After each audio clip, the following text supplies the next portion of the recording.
มือเติบแล้วเนี่ยป้าโต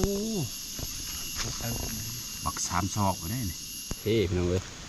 เฮ้อันนั้นเฮ้เกาะมอบะทอนเจียวมีหญ้านะแจว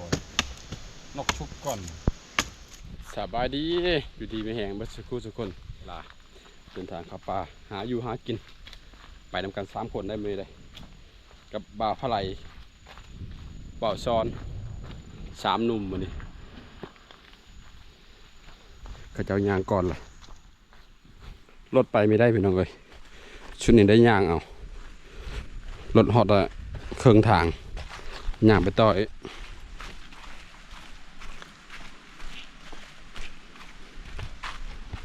คนก็ตกได้ตกดีเลยตกอยู่เอาว่าสันเกือบคู่มือเช้าเด็กก็ตกโอ้ย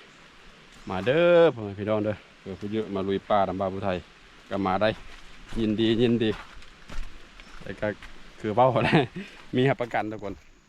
เนี่ยอยู่ในกิจนะมันสิโชคสิมานบ่คันมือเราโชคแล้วเมื่อนั้นมานแล้วพี่น้องเลยชัดเขาก็ไม่ได้พูดไว้เลยก็มันถ้าว่าพูดไว้ใครแน่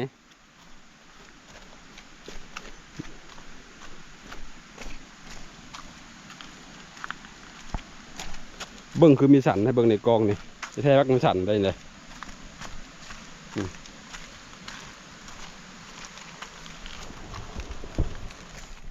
ย่างเอาดีกว่า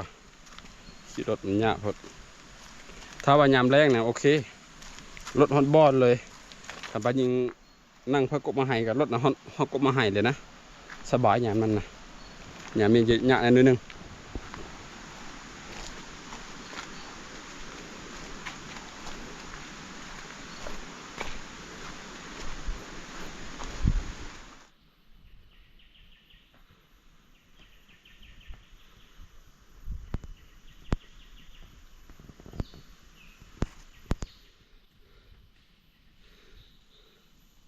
ได้เลยคือทีมปืนแหละผู้หนึ่งนะแซโบเลยมันเป็นได้เหรอซอหักฮักโก้มีแปลว่าเสือซัมซอหักเลยอันหนึ่งหักแล้วมันแซงมันดกจะเอาไปเลย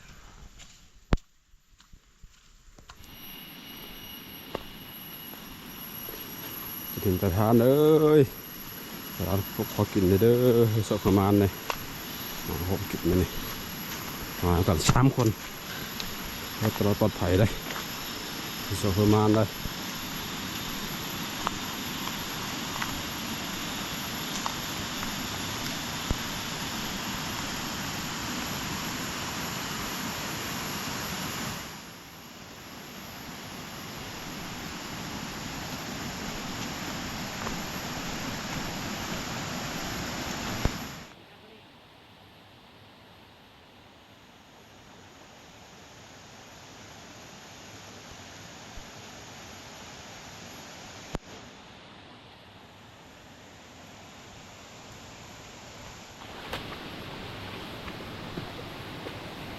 เคยจะฮอดบอลหากินในห้องง่ายพี่น้องเลย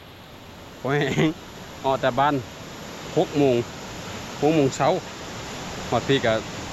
11 โมง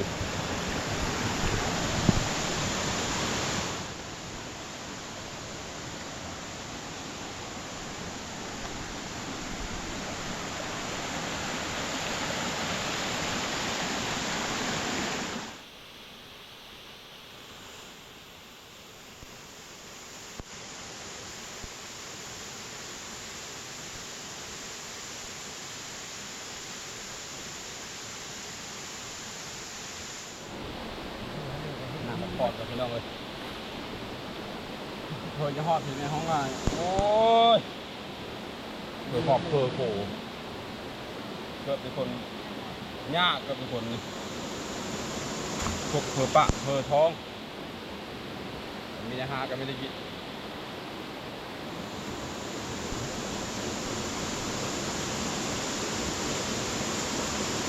เติมพลังก่อนเติมพลังก่อนวะ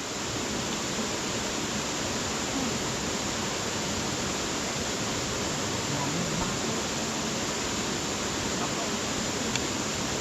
โต๊ะหายละตายมาไม่เดี๋ยวมาไม่ลาสนิดดีกว่าครอบแรกพี่เฮิร์นพี่สันนะ ครอบแล้วป่ะ ตอบแล้ว ครอบเป็นสมองครอบเพื่อนพี่สันครับเพยจะเอาเฮิร์นได้พี่น้องเอ้ยว่าเท่าไหร่ก็เดินเล่ไม่ออกมาเข้ามาป่าเนี่ยร้าเดินแล้วเนาะ โอ้มาไปจนไผ่อะ เพยจะเอาปลาได้กับครอบเพื่อนพี่สันทั้งนั้น เอามาไปจนไผ่ไง ตัวแรกเหกมานพี่น้องนกน้อยตัวหนึ่ง นกกระเดียวดงฮะนกกระเดียวของห้องนกกระเดียวดงตัวเติบไป สำคัญแล้วนักแต่หน ย่างต่อ แบบนก นกกระแทบดงบ่บางบ้านห้อง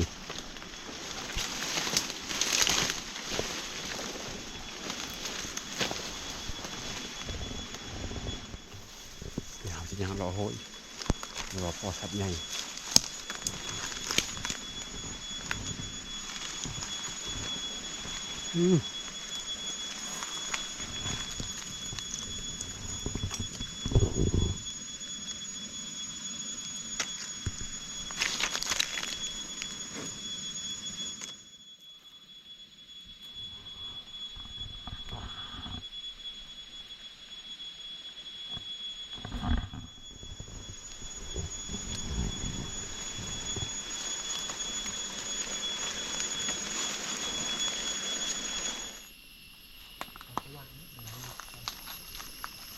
หอมหมูป่าทุกคน ปล่อยเฮยหวานนี้ อะไรมือเติบแล้วเนี่ยป้าโตบักสามศอกก็ได้เนี่ยแถวนี้หมูป่าอยู่ปุ้งเดี๋ยวดิบปุ้ง ไป มึง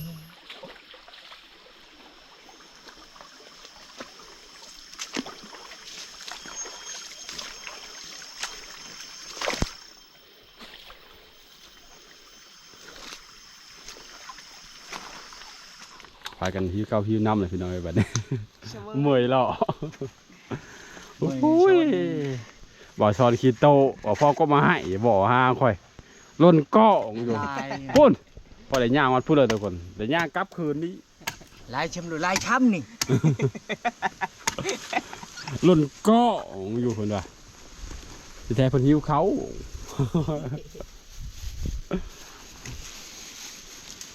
เอาไปปิ้งนกตัวเดียวแล้วพากันกินแบ่งกันผู้หนึ่งเอาโฮผู้หนึ่งเอา เอาครึ่งเอาก้น เฉยทอดเวลาเฉยอะไร หากินเป็นไปเลยพี่น้องเว้ยมือโชคนะ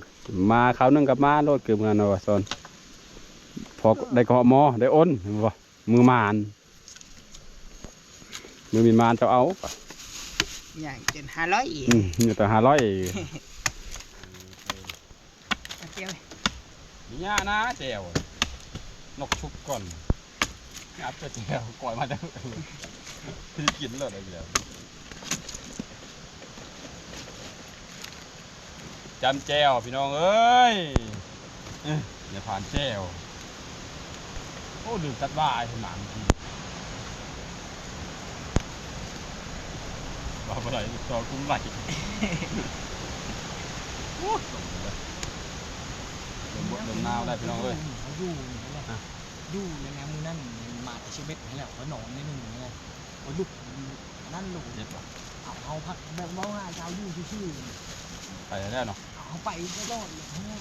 แล้วเนาะไปจ้ะกินยาเข้า เอาแนวมือนั่นจะไม่เห็นเชื่อเบ็ดย่างไปว่าปัดมือหืนโบยพายุโอ้ย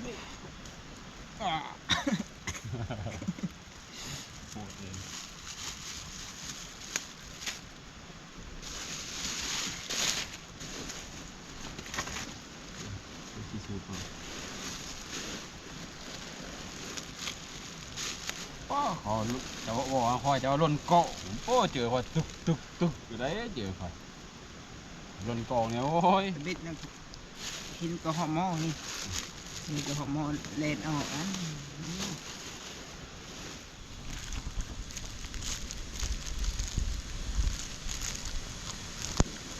เท่พี่น้องเอ้ยเท่อันนั้นเท่เกาะหม้อบ่อทอน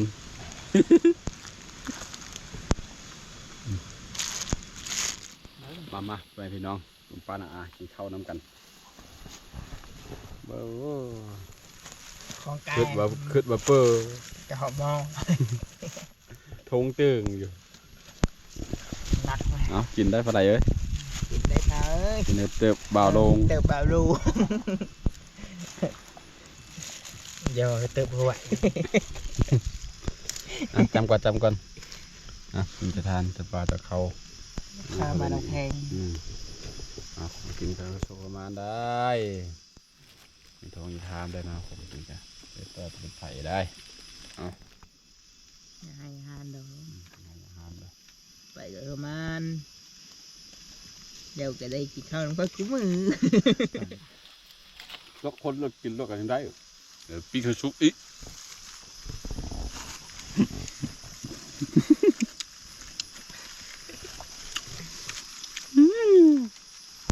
เอาดึงโอ้โห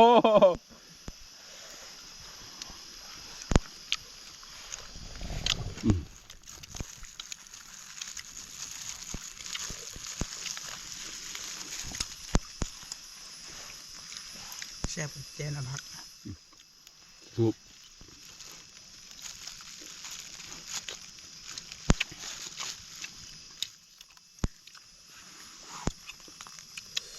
ข้าวปลาแซ่บเป็นปะ แซ่บป่ะไปปนั่งนินเธอเจ้าดุกเขาให้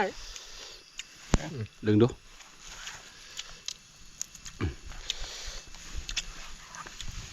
เจ้า ทุกเนี้ยยังไปห้าแล้วปนาง ไปนานแล้วเก้าถือแจ็บไปได้กันเพื่อเขาหู้นี่โอ้ยไหลจะเหมอเอ้ย รูป รูปได้กินถูก พวกผู้ชายบ้านเขาเจตแตะป่ะไม่เจเลยแล้วเลยได้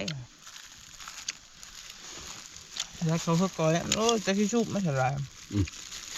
รูปชุบได้กินถูกอ่ะ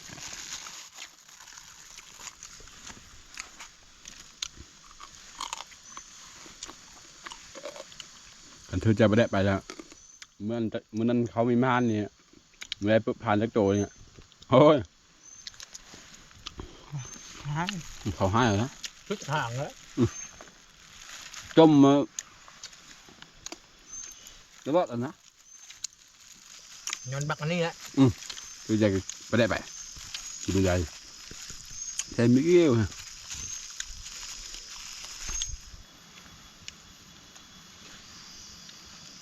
อันนี้เอามันเนี่ยมันว่าบึงมีทั้งเนี่ยเขาหมาเขาเอา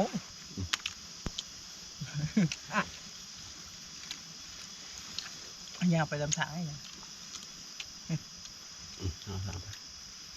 บนก็มาให้นะ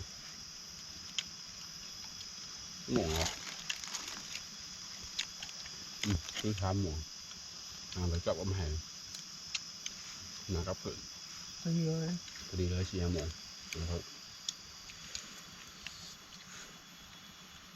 เป็นร่างข้างๆพอตึกหนึ่งถ้อย ตุกตะยาอูด